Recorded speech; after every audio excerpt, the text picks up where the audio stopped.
বন্দি মা যেন আমাকে এখান থেকে উদ্ধার করে নিয়ে যায়। চিন্তা করিস না দাদা, আমরা আছি, আমরা এই বলতে মায়ের কাছে খবর দেবো। মা যে কোনো ছলে বলে কৌশলে তোকে উদ্ধার করে নিয়ে যাবে।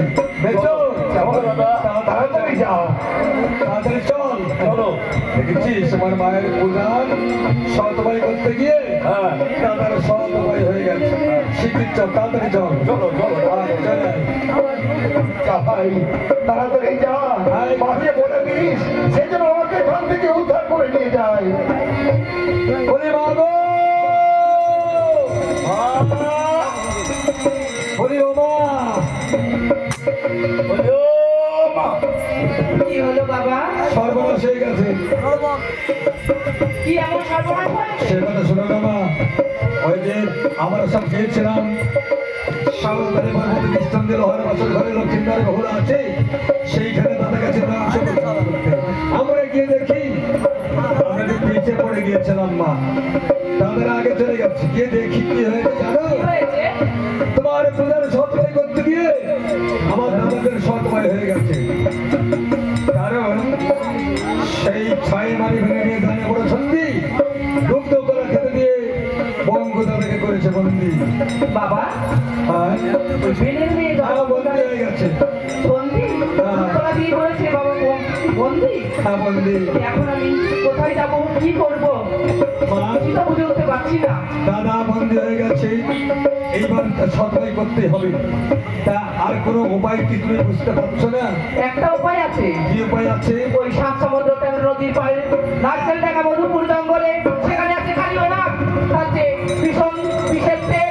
সে যদি মারে হাই আমার সে রাস্তা রাজপথা ঘুরে হয় খাই। আমি যাবো না দাদা, হ্যাঁ, আমি যাবো না। কেন যাবি না?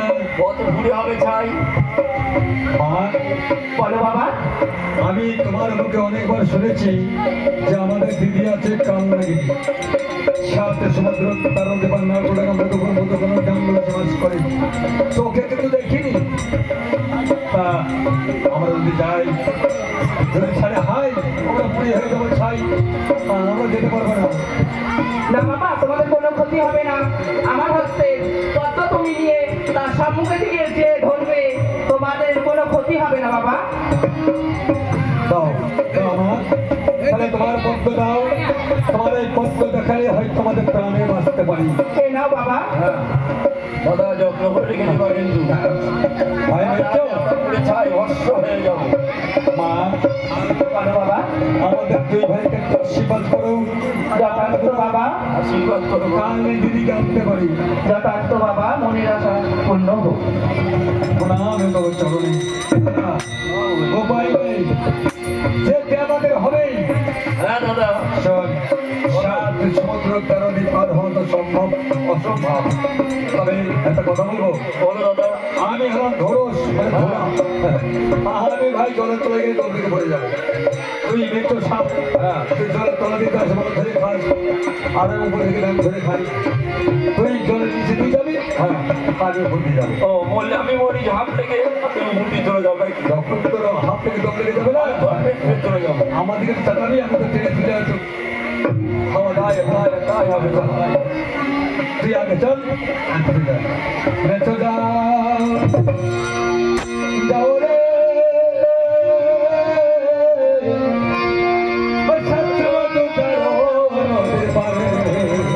ভালোবেসো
সমুদ্র আমরা পাড়ি দিয়েছি।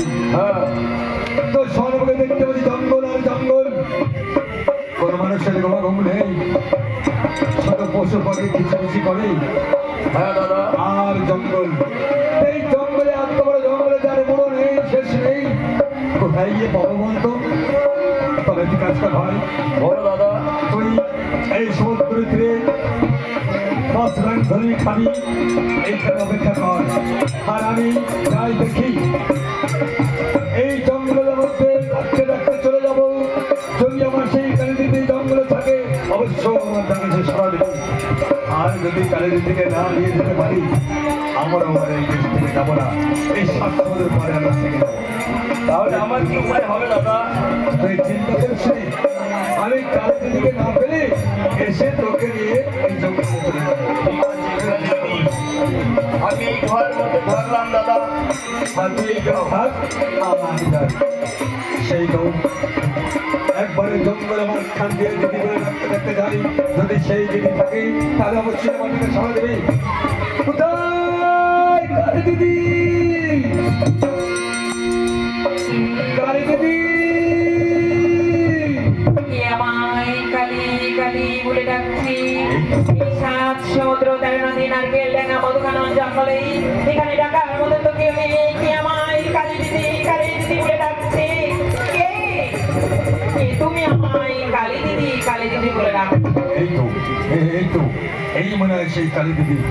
বুঝলি, কালী বলে ডেকেছি, আমাদেরকে সাড়া দিয়েছে। তবে এবার আমার কথা বলতে হবে, কিন্তু ভয় লাগে। মা বলেছে যেমন যে একবার যদি ছাড়ে হাই 7.5 কোষ গাছ পরপরই হয়ে যায় ছাড়ে। আমি এখন কি করি? দিদি কে? দিদি কি বাবু? কে আমায় কালি বলে ডাকছে? তুমি কে? দিদি মা বলছে, মা আমাকে বেরো না। মা? কোন মা আমায় ডেকেছে আর তোমাকে পাঠিয়েছে? দিদি তুমি এত জানো না, আমার মা দয়াবিষয় মা মোক্ষা। মামার সাথে হ্যাঁ দিদি, সে তোমায় পাঠিয়েছে। আমি বারে বারে মায়ের মুখে তোমার নাম শুনেছি, কিন্তু তোকে দেখিনি, আজকের পরে দেখলাম। তাই বিশ্বাস না করে দেখো, মা বিপদে করেছে। এই একটি ফুল একটি পত্র দিয়েছে, এটা তুমি চিনতে পারো, অবশ্যই তুমি আমাকে ক্ষমা করে দিবে। দেখো দিদি, ও মা, তার হাতের পদ্ম তোমায় দিয়ে পাঠিয়েছে। আমায় দিয়ে পাঠিয়েছে। বেশ, এই তো বুঝি সেই মায়ের হাতের পদ্ম। আমার হাতের পত্র। ও দিদি, মা তোমাকে এই মুহূর্তে ডেকে পাঠিয়েছে, এই মুহূর্তে তোমার যেতে হবে। এই মুহূর্তে যেতে হবে? হ্যাঁ, তাড়াতাড়ি চলো। কোথায় যেতে হবে এই মুহূর্তে আমাকে? হ্যাঁ, তোমাকে যেতে হবে। কোথায় যেতে হবে বলো? যেতে হবে সেই সহদানি পরবর্তী। না, তুমি শীঘ্র করে চলে যাও, আমার সম্মুখে তুমি চলে যাও। আমি তোমার সাথে বক্তব্য যাবো না সেই মায়ের সম্মুখে। না, তুমি চলে যাও। দিদি, মা যদি বিপদে পড়ে, সন্তানের কর্তব্য মায়ের বিপদ রক্ষা করা। আর তুমি কেন যাবে না বলতে পারো দিদি? মায়ের পরে তোমার কিসের রাত? শীঘ্র করে চলে যাও। আমি যেমন 7 সমুদ্র নারকেল ডাঙ্গা মধুখানন জঙ্গলে এসে উঠেছি, আমি এখানে সংসার ঘর পেতেছি। আর জানো, মা আমার সাথে যে প্রতারণা করেছে, আমি তো মায়ের সম্মুখে যেতে পারবো না।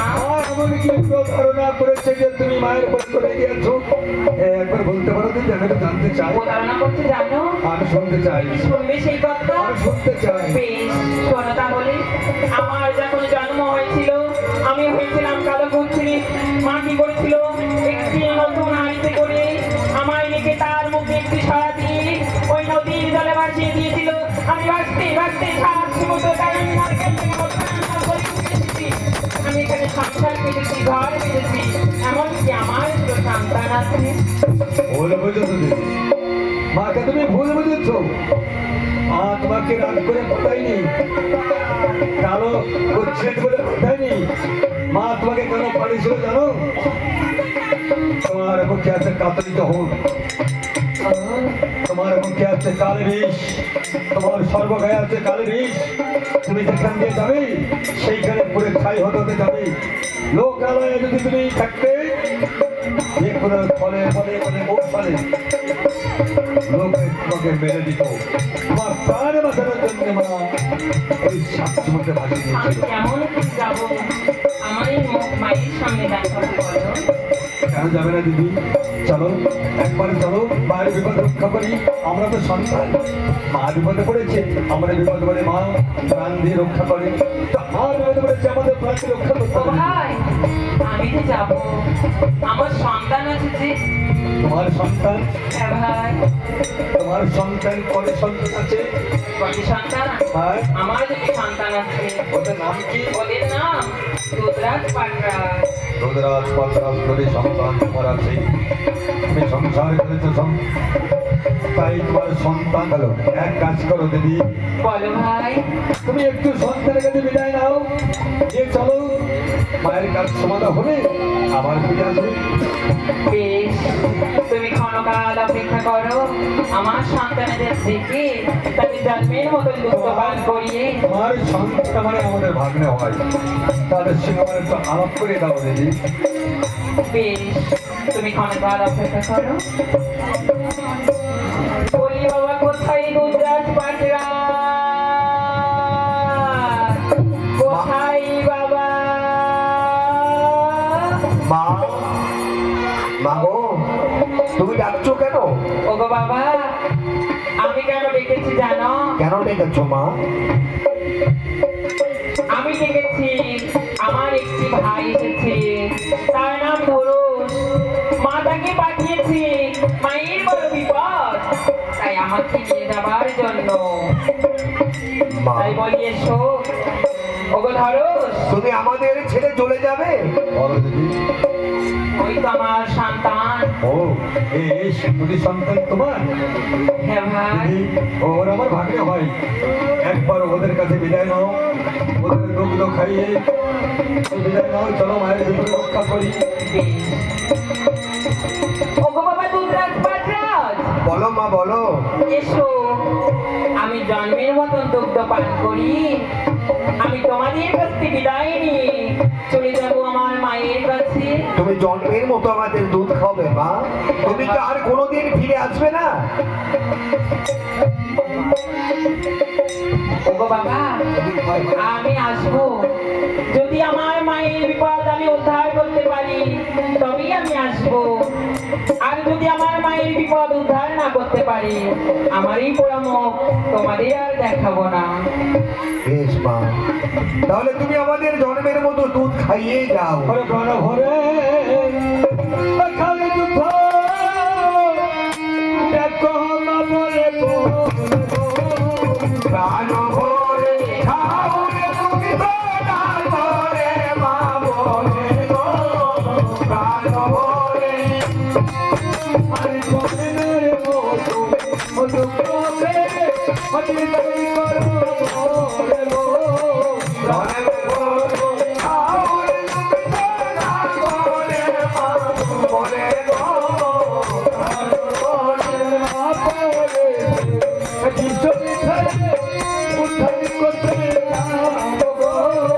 প্রাণ ভরে খাও রে তুমি প্রাণ ভরে মা বলে গো, প্রাণ ভরে।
আগে আগে যাবে, আমি তোমার পিছিয়ে পিছিয়ে যাবো।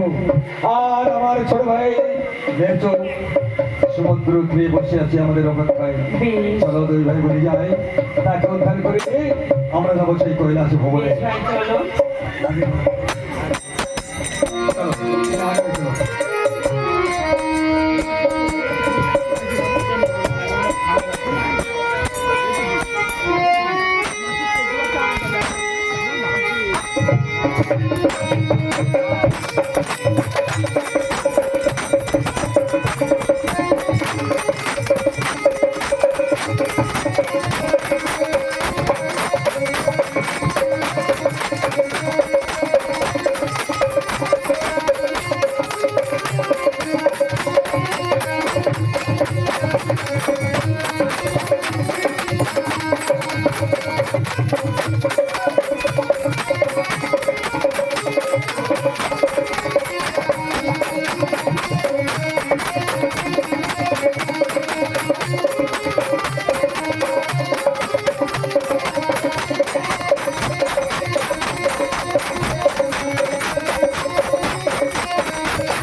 বন্ধ। মা, মা, ও মা, বলো বাবা। প্রণাম তোমার চরণে মা, আমরা এসে গেছি মা।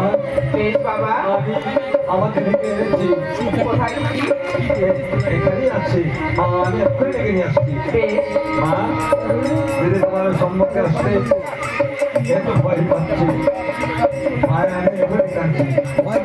দিদি, ভয় কিসের বাবা? এই মুহূর্তে যাও মা। জননী গো জননী, ভাই ভাই প্রণাম করো। জননী গো জননী, প্রভু চরণে প্রণাম। বেশ কালী, এসেছো কালী? মাগো, বলো কালী। কেমন আছো মা? মা, আমি যে ভালো নেই কালী। ও মা, তুমি ভালো নেই?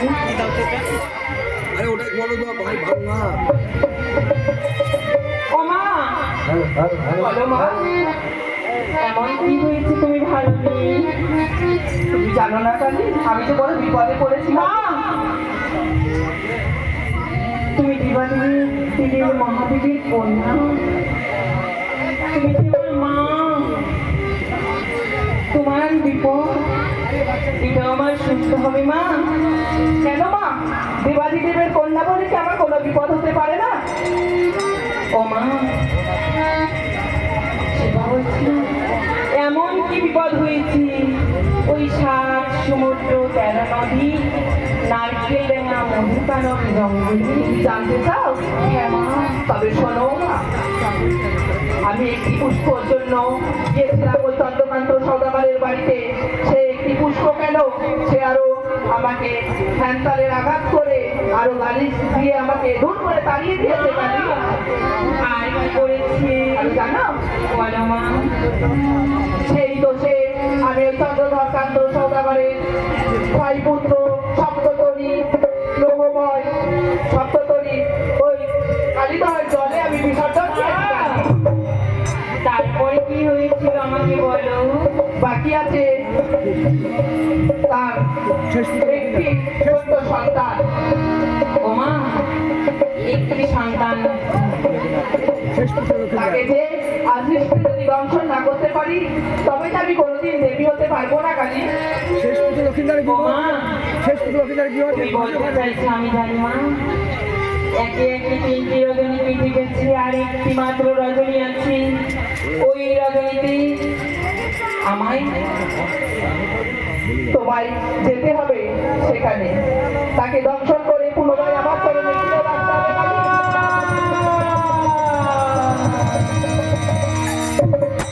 ওগো মা,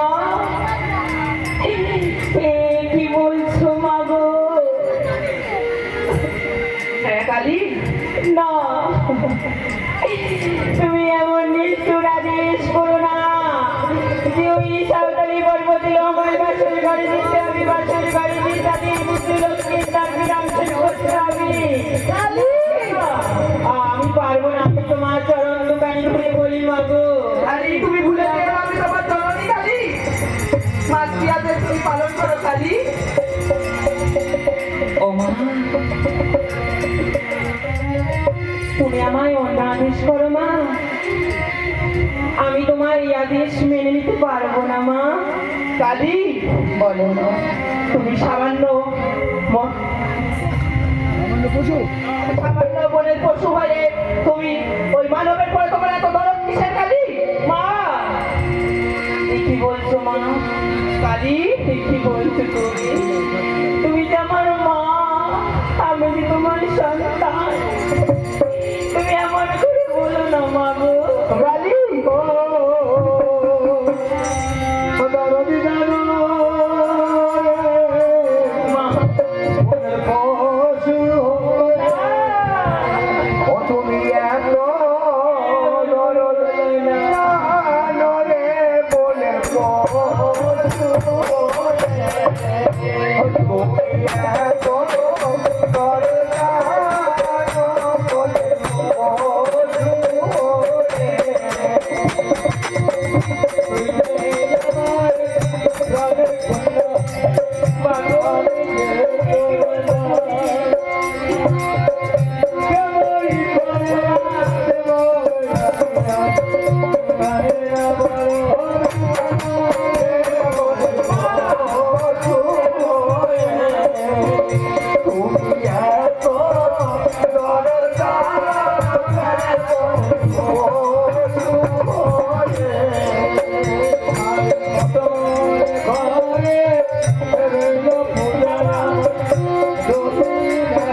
তুমি আমার গায়ে দিও না গো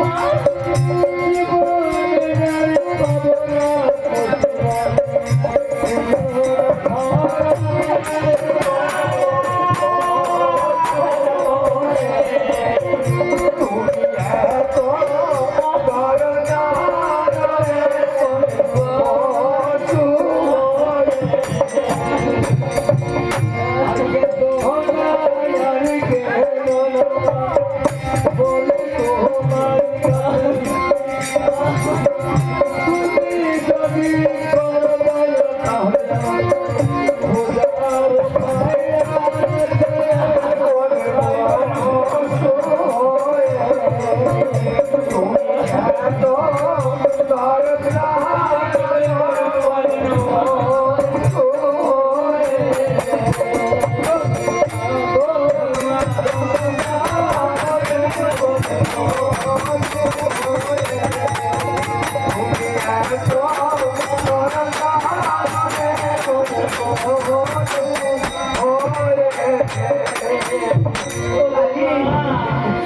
ওরে কালী কি বলছো মা? তুমি যদি না যাও কালী তুমি কি বলছো? কি বলছো মা গো? কালী তুমি যদি না যাও তবে যে আমি তোমাকে চরম অভিশাপ করবো কালী।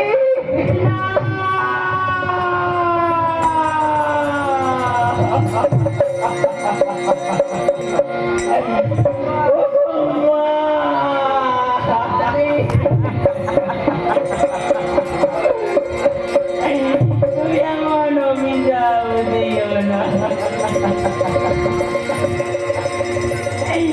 মা গো।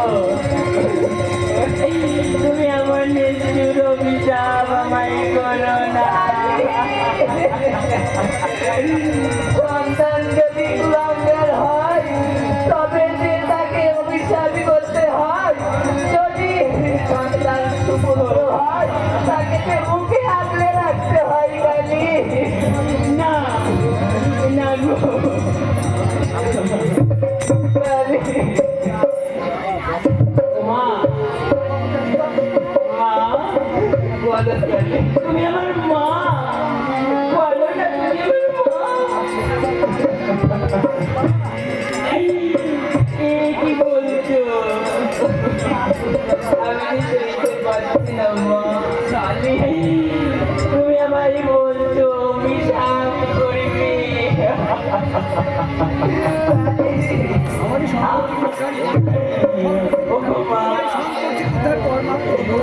কালী আমার এই সংকট থেকে তুমি উদ্ধার করো কালী।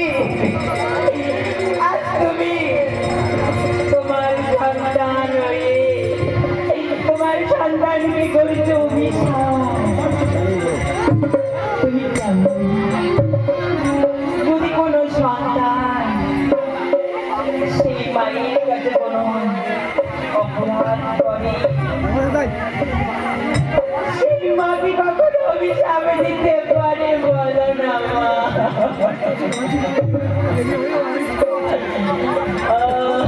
কালী, আমি আর কত লাঞ্ছিত হব কালী। আজ যে দেবের কন্যা দেবী হয়েও আমি যে দেবীর কোনো স্থান পাইনি কালী। ও মা, মা গো, কালী, শোনো না মা, আজ আমি তোমার কালী, মা একটি পুষ্প লাগে আমি যে কত দাঁড়ে দাঁড়িয়ে ঘুরেছি কালী, কেউ যে আমাকে একটি পুষ্প দেয়নি কালী। তাই মা আজ নিশিতে যদি ওই চন্দ্রকান্ত সদাগরের পুত্রকে দংশন না করতে পারি কালী, আমাকে যে কেউ দেবী বলে মানবে না কালী। বাবা কাপড় দিবে আমার পয়সা তো দরকার আমার কাপড় না না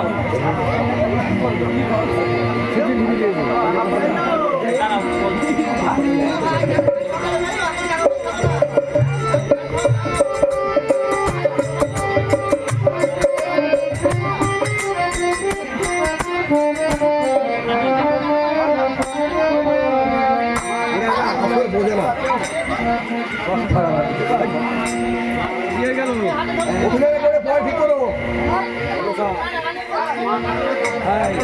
মা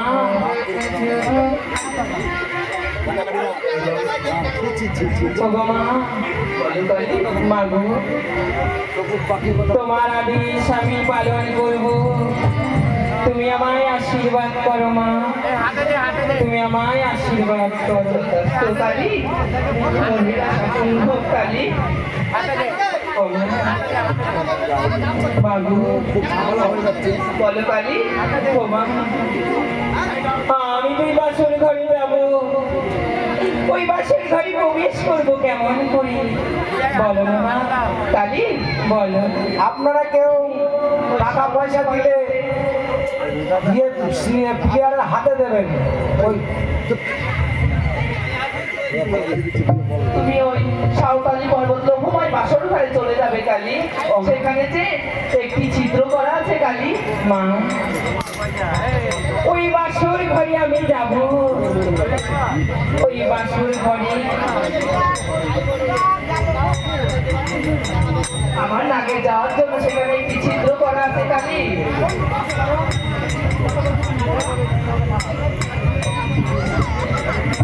ও মা, ওই বাসর ঘরে ঈশান কোণে একটি ছিদ্র আছে, সেই ছিদ্রতে আছে পানির ফোঁটা আর চিহ্ন আছে চুলের ফোঁটা। ও মা, ওটা একটি শস্যের দানার মতন ছিদ্র। আমার এই উদয় দেহ ওই ছিদ্র দিয়ে প্রবেশ করতে পারবো না মা। কালী, বলো মা। তোমাকে আমি নিয়ে ওই নেত্রধোপানি সোনার পাটে আছাড় দিয়ে সুতোর ন্যায় করে দেবো মা, কালী। আজ তুমি নেতা পার সোনার পাখি আমার আচার মেরে সুতার নাই করবে মা। আমি কি আমার এই দেহ পুনরায় ফিরে পাবো না মা? হ্যাঁ কালী, আমার কাজ সিদ্ধি করে আসলে আমি আবার পুনরায় তোমার জীবন দান করবো কালী। বেশ মা, আমায় তুমি আশীর্বাদ করো, আমি যেন তোমার মনের বাসনা পূর্ণ করতে পারি। মনের বাসনা পূর্ণ যথার্থ কালী। আমার যত কষ্ট হোক না কেন, আমায় যেতে হবে হইলো আমার বাসর ঘরে। বাসের ঘরে যে তাদের পুত্র লক্ষ্মীবাইকে দংশন করি, পুনরায় আমার মায়ের কাছে আবার ফিরে আসতে হবে। আমি শীঘ্র করে চলে যাবো সেই মায়ের কাছে।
দেখি ওই বাসর ঘরে স্নান করে দেখি এই দেওরা, না না এই বাসর ঘরে এসে দেখি কখনো লক্ষ্মীনারায়ণ, কখনো রাম সীতা, কখনো রাধাকৃষ্ণ, একই এক হইতে পুত্র লক্ষ্মীনার কাছে ঘুমিয়ে মা বেহুলা দেখি। না না আমি যদি ওই বেহুলার সামনে যাই, বেহুলা আমায় করি পানি বানাই করি বন্দি, শীঘ্র করে চলে যাবো সেই মায়ের কাছে। বলি জননী, জননী, বলো কালী, কেন তুমি ফিরে এলে আবার?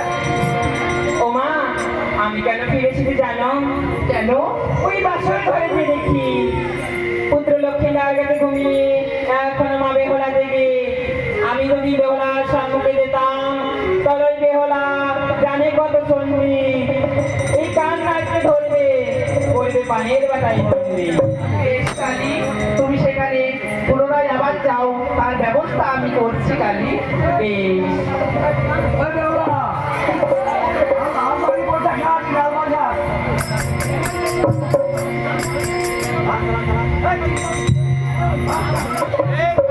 কোথায় কালিকা, কোথায় কালিকা?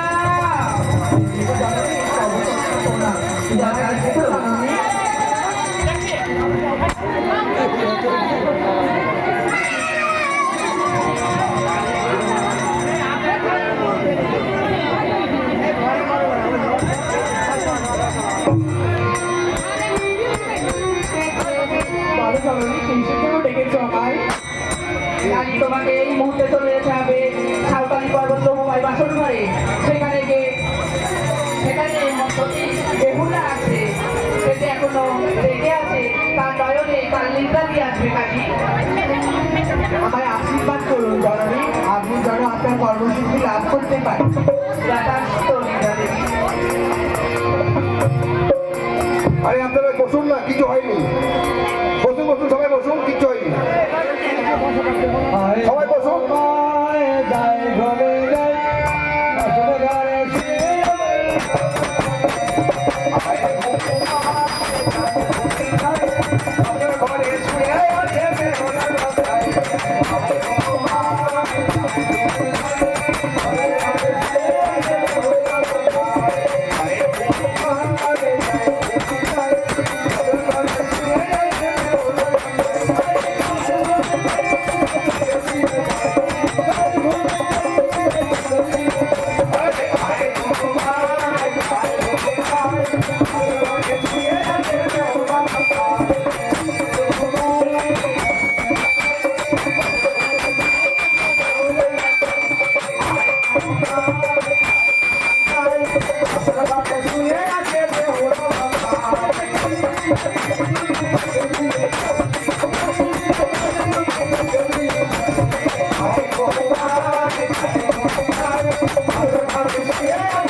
হ্যালো,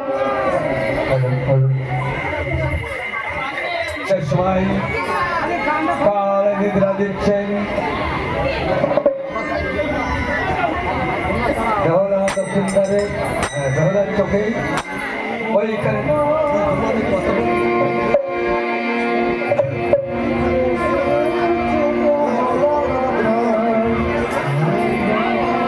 তাই করলেন কি কাল নিদ্রা যে সময় বেহুলার চোখে দিচ্ছেন ওই বাসের ঘরে আর মন্ত্রের পরে এক বেহুলা তখন সেই নিদ্রা চোখে পড়ছে, বেহুলা নিদ্রা যাচ্ছে।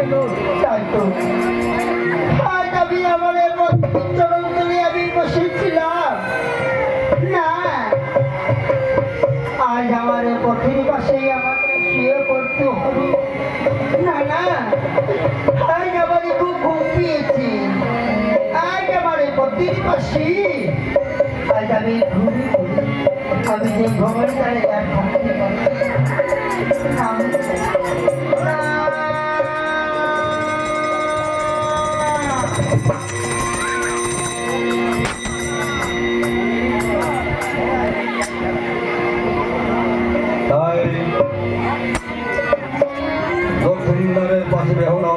যাচ্ছে সেই সুযোগে কালী চলে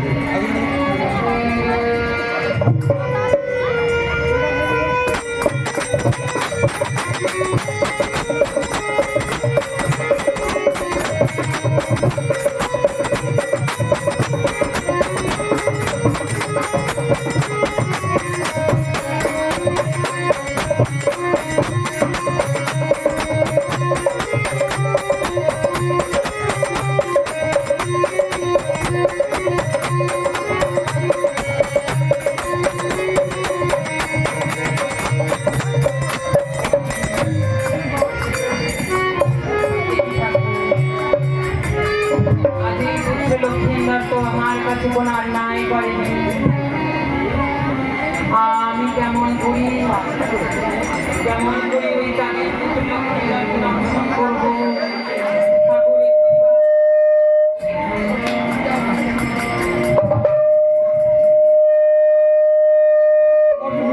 ঠাকুরের মায়ের কাছে মায়ের কাছে যা বলা বছর দোষ মায়ের কাছে সেই মায়ের কাছে জননী গো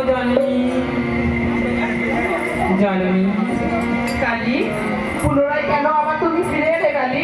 আমি কেন ফিরে এলাম জানো? কেন কালী? ওই চাঁদের পুত্র লক্ষ্মীন্দর আমার কাছে কোনো অন্যায় করেনি। আমি বিনা অন্যায় তাকে দংশন করতে পারবো না। বেশ কালী, তুমি ক্ষণকাল অপেক্ষা করো কালী। তুমি সেখানে যাবে, তার পদতলে তুমি থাকবে। আমার গায়ের ময়লা তুলে মশা নির্মাণ করবো। বেশ মা, সেখানে গিয়ে মশা যখন লক্ষ্মীন্দরের চরণে দংশন করবে, সেই দংশনের জ্বালা সহ্য না করতে পেরে যখন তোমার মস্তকে আঘাত করবে, সেই অপরাধে তুমি তাকে দংশন করবে কালী। বেশ মা, ওরে গায়ের ময়লা তুলে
করছেন কি ওই লক্ষ্মীন্দরের পদতলে মাথায় ফোনে নিয়ে বসে থাকছে আর মশার কামড়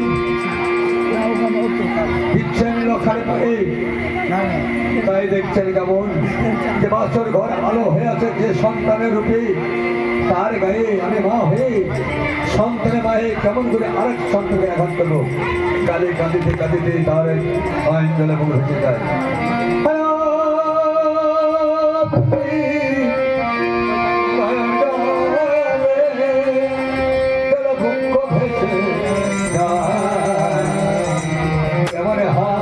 দিব কামড় ডলল এলাকারি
কান্দিতে কালী আমার আর ভাবনা আর আমার কোনো উপায় নেই, দংশন করতেই হবে। দংশন যদি করতে হয়